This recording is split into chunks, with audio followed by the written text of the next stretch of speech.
All right, I got some good news for you. Might get a little bit loud, but that's all right.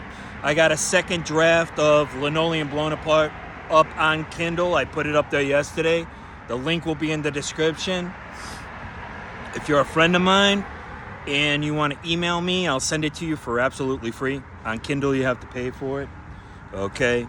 And so I didn't really want to do a show about Linoleum Blown Apart today. I actually wanted to talk about some other subjects, so I might do a separate episode, but I don't mind doing a little blending them in. Okay? Like I said, it might get a little loud in here, but that's all right. In case you don't know, I'm from 6 Mile and here we go. Gratiot on Detroit's east side. When you take a look at the soon-to-be series called 8 Mile, that's right, they're going to make a television series out of it.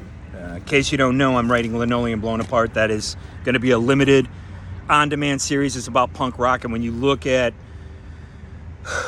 8 Mile, you see the Michael Shannon character, and he starts talking about Southern rock, and Eminem and his buddies start laughing at him. That's literally what we did, except we did it with punk rock.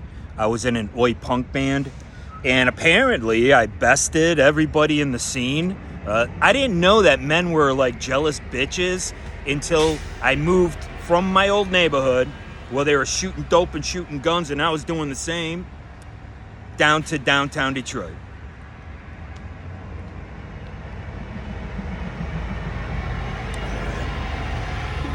And in downtown Detroit, I thought the people were going to be different. But, you know, when you go out into the world, you realize that people are the same no matter where you go. There's petty bitches, and in the case of Michigan and the Detroit punk rock scene, they are mostly shaved their heads and had tattoos. Okay? So I played oi punk. It didn't exist. Green Day didn't exist, and Rancid didn't exist. Okay? So I came out to Los Angeles in 2022. It was 2021. It was, I don't know. I guess I really have to think about that. It was December. I think it was December of 2021, so it was 2022. So I'll be here like almost 3 years going into next year. And I developed this idea, and it just kind of fell together. I was watching Tarkovsky films and that type of thing. And I was talking about, yesterday, I was talking about Kubrick and Napoleon. And later on we find out that Rod Steiger did a film, and that's why they decided not to go with Napoleon. He went with something else. And it was from a novelette, very similar to Eyes Wide Shut. The novel that he did, that he made with Ryan O'Neal.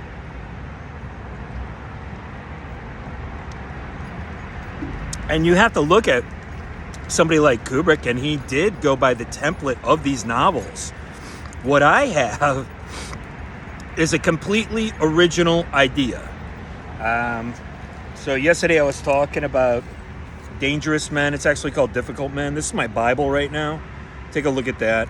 Okay, they talk about Breaking Bad and The Sopranos, obviously, and the change in television and how it changed around the time of 2001. You know, it kind of took on that whole Fox News machismo, right? That was going on in the war at the time after 9/11. So things got a lot grittier, and especially on channels that sold advertising. And I think one of the first ones to do that was FX with The Shield. That's what they're telling me in the book. It's a great read. I highly recommend it. Like I said, it's my Bible right now. I completely understand a lot of these people, a lot of these writers. You know, they come from really great schools. They get great scholarships. They're playwrights and this kind of thing. Most of them come from the East Coast. But again, I don't have that same background, and I'm entitled to my own background. I'm entitled to my own story. I also tell my own story, my personal story. Oh my God, can I just take another sip? You're like, take it down a notch. This really, I mean, I'm hyper until I drink this. This is very strange.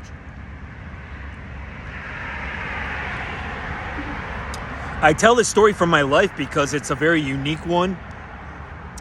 And I put it in a book called Two-Legged Animal. And so, like I was saying yesterday, I got that all out of my system about writing about my life. And I was going to start up again by researching my father, my real father. My last name's Ison, I-S-O-N, and it was going to be called I, Son. Now I have 3 sisters, and I was raised by my mother. My father completely abandoned us. We got home wrecked by a home wrecker, and I don't sit here and play the race card, but we were racially ambiguous, and we stood out in the neighborhood.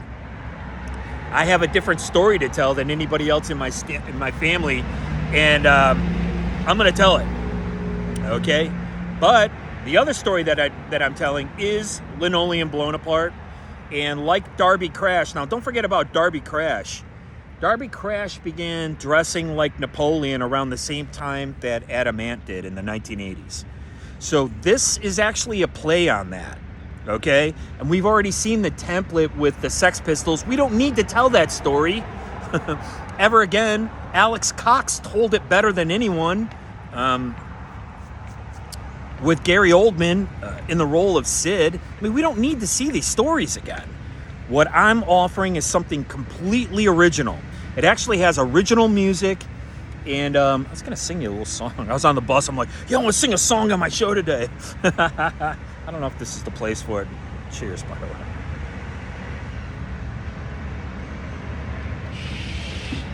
So please, sing me a song from Daisy and the Six. Go ahead.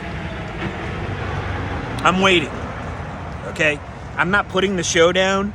I'm a huge Elvis fan. A lot of guys my age are. I actually played Elvis at the Italian-American Playhouse in the Bronx. My picture was in the paper. I never asked for it. It was just the best picture of the lot. They had to put a picture in there. Got a great review. I played Elvis in Sitting Bull. I was doing tons of acting work. And what I should have done is went up to Ricky Olshan at the Don Buchwald office and spilled everything out for her. Showed her everything that I was doing. I didn't know this. I didn't have any training whatsoever. I booked my first acting job. Before that, I was in a band. And like I said, I didn't know that a bunch of bands, that you got gate kept. Okay? We got gate kept out of the scene. I knew my songs were superior, and they still are. They're going into this project called Linoleum Blown Apart. I have the very first, or I'm sorry, so stupid. The very first. It's the second draft. The first draft is a red herring. Okay? There's 2 Linoleum Blown Aparts. The new one that I just put up is called Scene by Scene. Okay? And this is a scene breakdown of, well, it's 25 pages, so it would be like the first half an hour, but I would actually fluff it out. It's about 5,000 words, I forgot to tell you, and 25 pages. So I could fluff that out to a full hour. Okay, it'd be easy to do because I'm packing so much in there, and there's so little dialogue. So once you add in the dialogue, you add in a little bit more detail that once you go out to shoot during the day, you're gonna throw it all out. Okay? I was one of the original chasers of the daylight. I put chasing the daylight in my story. And I always like telling the story for you because some people might be new here. So it's the story. You're going to vacillate in time between a 1980s punk rock band and them taking the mick out of these old films that came out in the 40s, 50s, and 60s. The band get their name from a film called Bonaparte Bon Ami, which is My Friend Napoleon, which is a Terry Gilliam style film. Each of Walter's 7 films are uniquely different. Okay? He does one called Nana Sticky Candy Dish, and that's kind of based on Nabokov and Terry Southern, right? Then he does one called, before that he does one, well, we'll go over them right now. I'm really excited by this. You got to get your inspiration from somewhere, and like I said, I've been working on this for a year and a half, okay? Hopefully you guys don't hear the machines and stuff like that. I heard it a little bit in yesterday's episode.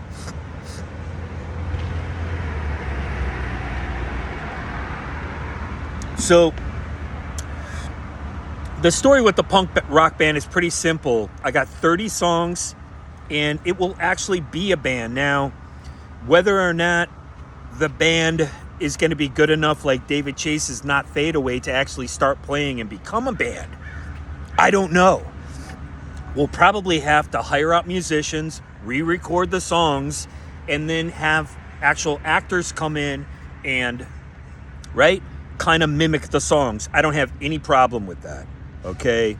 These songs actually have hooks, and these hooks are going to be catchy, and people are going to remember these songs. That's the most important thing about it. So I don't care if this goes for 3 seasons or it goes for 6 seasons.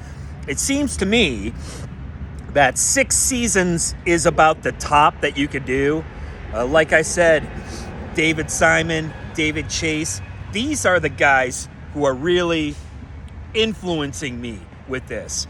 Take a look at David Chase's use of music in The Sopranos. It's unprecedented. I mean, he must have sold thousands of copies of the soundtrack, and it was really important to him, and that's important to me as well.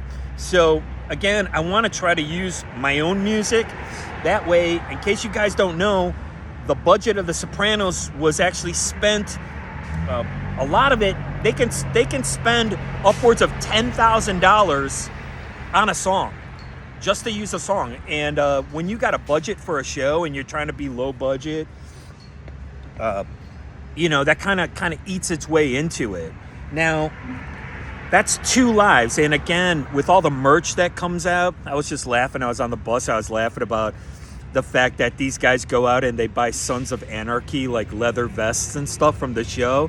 And then real 1% bikers see him with it, and they step to him and start throwing him around at gas stations and shit. Or right at a fucking stoplight. It's the best. Cheers to that. I think the guy who started Sons of Anarchy is mentioned in this book. Anyways, again, I said the wrong name of the book yesterday, so it is Difficult Men, not Dangerous Men. I guess I am the dangerous man. Ooh, maybe I'm the dark triad. Yeah, me, myself, and Ison. So, we have the template for Walter's life. So Walter is from 1940s, actually 1930, because Abel Gans' film comes out in 1929. He goes from 1930 until 1969. Now, HBO has a great template for this. And, I was thinking about Perry Mason. They did a new Perry Mason. And I'm talking about the set design, guys. I think HBO really has this down pat. I think HBO, I'd love to get a first refusal from HBO for this. I think it could be developed there. It could be developed at FX. Any of the places that they talk about on here. Showtime would be great. Okay? And again, we don't want to see Darby Crash's story. We don't want to see the Sex Pistols story. Okay? This is uniquely American, number one, by the way, but it's music that's relatable all over the globe now. And it's original songs, so they don't have to pay for the songs. And again, I'm not intimidated at all. I could pick up my acoustic guitar and play these songs for Rick Rubin or anybody else, any other music professional that wants to hear them. And I can play them the demos that I have, or I could get with a band and re-record some of the songs, and they can hear it how it's supposed to actually sound. Okay, I think there's going to be some noise coming up, so I'm going to go ahead and edit this back together. I'll come right back to you. Just remind me where the hell we took off. I think this guy's coming over here. He's putting this machine away. He's cleaning the sidewalk. I guess we'll wait it out. You guys want to say it? He's cleaning the sidewalk. Yeah, it's a little loud. It's a little boisterous. It's not bad. I think you guys can still hear me pretty good. It's not bad.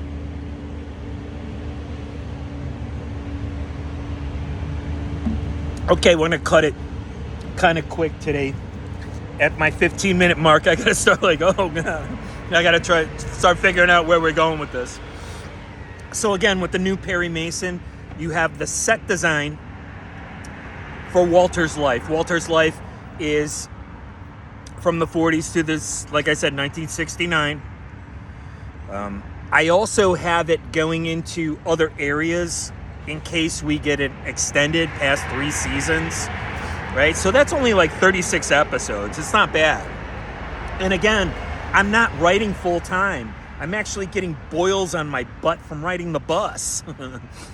You know, it's like, it's pretty tough, and I can't write full time. So again, I'm looking for a development deal here where we can go in and get this thing developed. And so with Walter's Life, Walter makes 7 films. The first film is called Of Reasonable Service, and that is based on Romans 12. Okay? And it's about, you know, doing military service and what is your honor? Are you ready to give your life? And of course, in the Bible, they say giving your life for the Christ, for the Lord, and that type of thing, right? And that causes conflict between him and Eva, because Eva is a Trotskyite. We're going into the Industrial Revolution, right? We're already into it, in the 1940s, and she's interested in workers' rights and socialism, right? And the betterment of the working class. And he is ethereal. You know, he is more about, you know, honor, dignity, respect. And see, this is the divide between someone with masculine energy and someone with feminine energy, right? It's the difference between the circle, which is 360 degrees, and the square, which has 90 degrees in each corner that comes out to 360 as well, circling the square. You can never get them to be the same shape, right? Okay, take it easy. But, so this is where we're at. And so his first film is called Of Reasonable Service. It's about an ambulance driver who falls in love with a woman after saving her brother who's in a rocket club, and his rocket explodes. Okay? Pretty simple stuff. He leaves the country. He goes across the United States of America. He goes up to either the North Pole, because there's the Northwest Passage. He goes up to the North Pole, and he's still pining for this woman, and this woman is in peril. And, you know, but he doesn't know it. We're as the audience, we're seeing this. Okay, so it's like a Grapes of Wrath meets, boy, I'll think of it in a second. Sullivan's Travels, that type of thing, okay? And so, and then he finally goes back to that country to save the woman and her brother. Her brother's still alive. He saved the brother. The brother lives, spoiler, whatever. Brother's in a wheelchair.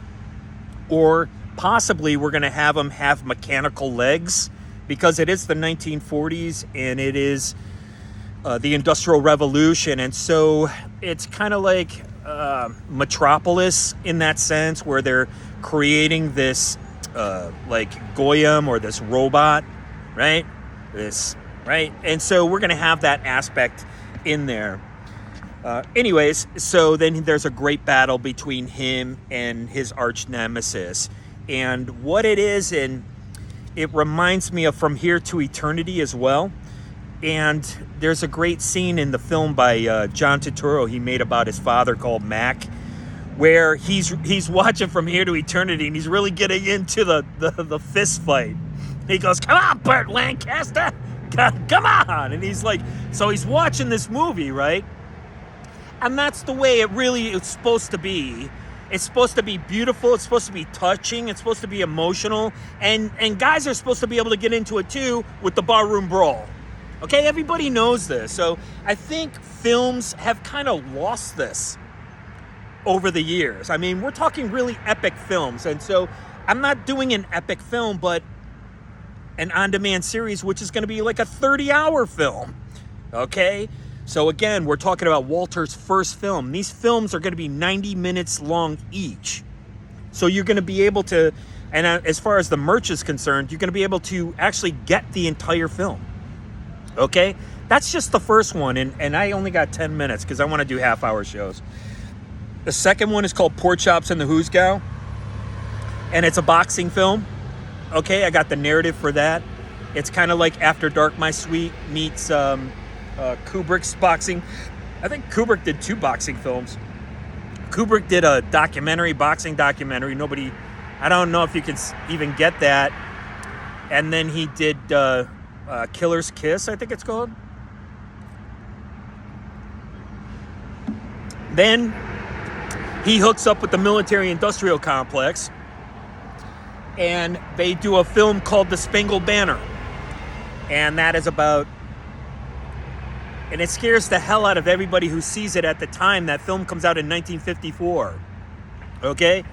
And it scares the hell out of everybody because the President of the United States basically goes crazy from drinking moonshine, and he goes on a odyssey.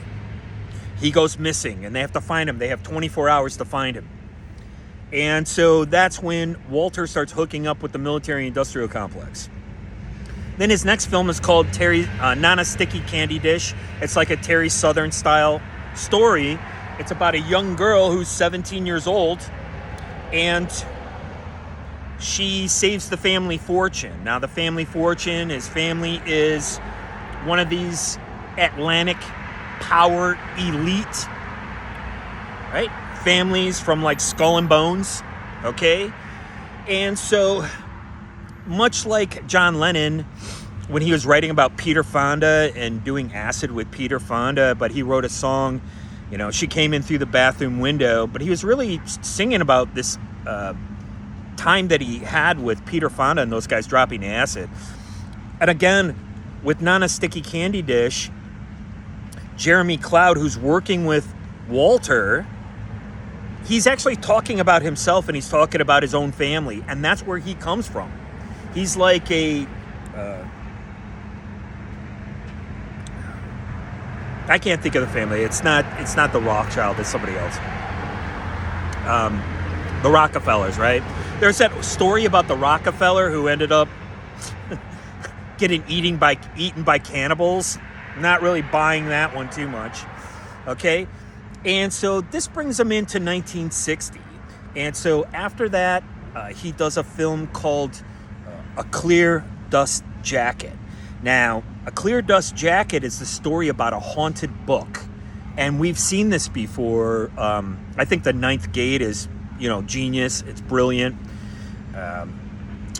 And so it's very similar to that. And it's also kind of like Eyes Wide Shut in that it's based on on a novella. Okay? And so this couple, they're trying to save their marriage. She had a miscarriage. So in lieu of a divorce, they both decide to read the same book. Okay? And so this book is from a book club. It's a mail order book club, and it comes in the mail. And so she orders 2 instead of just 1. And they're both reading the same book, and she wants to meet up for dinner. They go to brunch and talk about the book. And in real life, he's a little bit stressed out. He had an affair with his secretary, and his secretary ended up dying. Okay, she ended up committing suicide or dying mysteriously. But what happens is her sister and her biker boyfriend end up showing up one day and walking into where he and his wife are having brunch. Okay? And so she has a few words to say to him. He's kept this affair secret from his wife, but obviously the dead sister told her sister, and now the sister's letting him know that she knows. So they're trying to save their marriage, and here in walks this beautiful bombshell and her menacing boyfriend to just trash it, right? And so he can't really allow that to happen. But in the midst of this all, they're reading a book, and this book was printed by a cult. And the printing press goes back to, hey, buddy. The printing press goes, and he's like, get away from me. The printing press goes back to like the 1500s, and it was a religious cult that began to worship. Now in Christianity, you're only supposed to worship the Father, Son, and the Holy Ghost. And what they begin to do is they begin to worship the book of Revelation, John's book of Revelation. And they start beginning to venerate the book of Revelation. And so that's where the printing presses come from in a clear dust jacket. Okay? And so then the husband and wife are each reading the book. I can't give too much away. I'll be putting each one of Walter's films up on Kindle. Don't ever forget, if you want one, I'll send you one for free. But when I put them up on Kindle, I charge. Obviously, okay? And then his final film is Bonaparte, Bon Ami, My Friend Napoleon. And so you can see these films, they go back to the 1940s. And so when we opened up for Sham 69, and Sham 69 had a song called Angels with Dirty Faces. Well, they came out in the 1970s. They were a punk band. So what was Jimmy Percy doing? He was watching these old American films, and he was singing about them. Okay, so this is the key here. And I brought up the fact that they're going to be doing a television series for 8 Mile. And I'm telling you, they showed the old classic rock guy versus the young rap and hip hop guy. Where is punk rock, ska, oi, D-beat, hardcore, right? Hard, fast rules, pre-thrash. There was no metal thrash back then. It just started coming out. Where is it? It's right down the center. It never gets talked about, but yet there's all these bands that were influenced by this punk rock scene. Nobody ever brings up punk rock. It's all about rap, okay? I even have a treatment for a classic rock story. Again, I'll be putting all this stuff up on Kindle.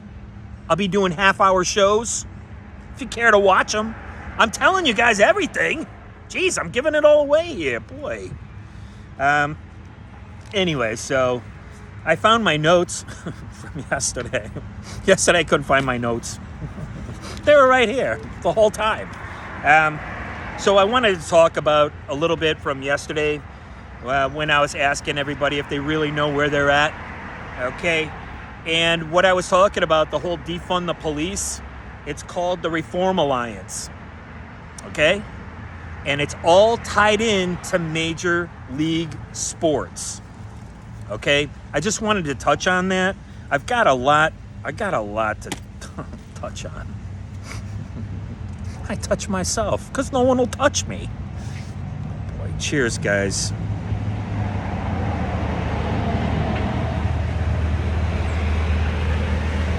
So I got a little time left.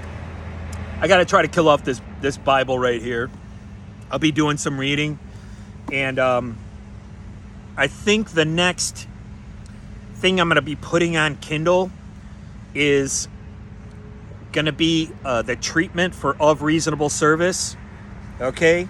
Don't forget, I just put up the second writing of Linoleum Blown Apart. This is the opening of my on-demand series. This is going to be a limited series. It'll probably be 3 seasons. We can do 33 episodes very easily. I'll be writing them all up, putting them on Kindle. I don't know. I love you guys. Thank you very much for watching my show. I appreciate it more than you'll ever know.